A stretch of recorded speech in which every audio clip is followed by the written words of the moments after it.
Ojol minta THR, aplikator diteror, begitukah pemirsa Mas Igun? Inikah bentuk akumulasi kekecewaan dari teman-teman pengemudi ojek online? Karena mungkin selama ini merasa, tadi kalau dipilih narasinya dieksploitasi begitu oleh para aplikator. Memang selama ini yang mereka dapatkan seperti apa sih Mas Igun? Ya, yang didapatkan dari para pengemudi ini sebenarnya hanya tinggal bagi hasil aja. Bagi hasil dalam hal ini adalah biaya potongan aplikasi. Dalam Kepmenhub nomor 1001/2022, potongan biaya aplikasi itu maksimal 20%. Sedangkan fakta yang terjadi di lapangan, laporan dari rekan-rekan kami di seluruh Indonesia ya, tidak hanya di Jakarta, itu potongan hampir mencapai 50%. Oke. Anggap aja 50% lah. Jadi bukannya kami diberikan tunjangan dalam hal baik itu THR atau yang lain, kami ini dieksploitasi dengan biaya potongan yang seharusnya dalam regulasi maksimal 20%, namun dipotong hingga 50%. Nah, belum lagi tentang tarif, pelanggaran tarif. Nah, tarif ini tercantum dalam Permenhub 12 tahun 2019, yang seharusnya 2.500 per kilometer, namun sekarang pihak perusahaan aplikator yang besar-besar ya, itu menerapkan mereka ada namanya skema, ada yang slot namanya, ada yang aceng namanya. Itu tarif sangat murah sekali.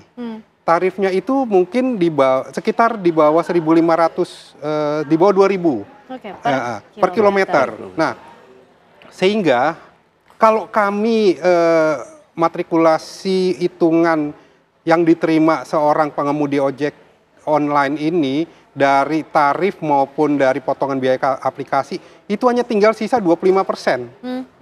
Seharusnya dari 100% yang dibayarkan oleh penumpang. Haknya dari driver ini menghilang dari 80% yang seharusnya diterima itu, jadi menghilang sekitar 60%. Hilang itu, diambil oleh perusahaan aplikator. Nah, ini yang diterima oleh para pengemudi ojek online. Rekan-rekan kami menjerit di lapangan.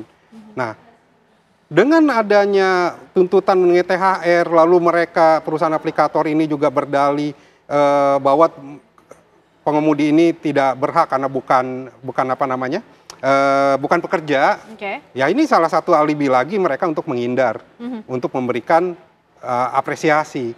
Sudah setiap hari para pengemudi ini diperas oleh potongan biaya yang di luar dari regulasi, terus tarif juga di luar dari regulasi, ya. Terus mereka tidak mau ngasih THR, ya. Ini negara harus hadir. Negara harus hadir. Pak Dharma, ini itu dari point of view para pengemudi ojek online. Tapi kalau dari sisi aplikatornya sendiri, ini nampaknya mereka enggan, cukup berat untuk memberikan THR. Ini mereka nanti juga bisa enggan berinvestasi. Bagaimana efek jangka panjangnya ke depan, Pak Dharma? Enggak, saya kira ada kabar yang menarik ya, bahwa ILO itu menetapkan pekerja platform itu sebagai pekerja, jadi bukan mitra. Konsekuensi sebagai pekerja, maka ada hubungan industrial yang sangat jelas antara aplikator dengan pengemudi. Nah, kalau soal apakah ketika ada regulasi itu mereka akan lari, saya kira nggak segampang itu, karena mereka sudah invest besar. Toh kalau misalkan mereka lari, sekarang kita bisa belajar ke Asmat, mereka sudah melaksanakan membuat ojek online jauh sebelum ada yang besar-besar di sini gitu. Artinya, dan sekarang juga banyak sekali anak bangsa kita yang sebetulnya bisa mengembangkan aplikasi sendiri dengan tarif yang mungkin lebih murah gitu.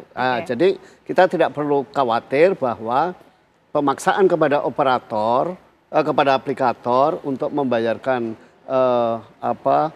THR itu akan berdampak pada larinya mereka. Saya tidak yakin, karena itu adalah investasi mereka yang sudah besar. Baik, kita nantikan bagaimana kemudian komitmen dan kehadiran negara untuk kemudian mencari titik temu ya, antara aplikator dan juga para pengemudi ojek online. Terima kasih Mas Igun, Pak Dharma malam hari ini sudah bergabung bersama kami di Apa Kabar Indonesia Malam. Sehat selalu semuanya. Terima kasih. Terima kasih. Selamat malam.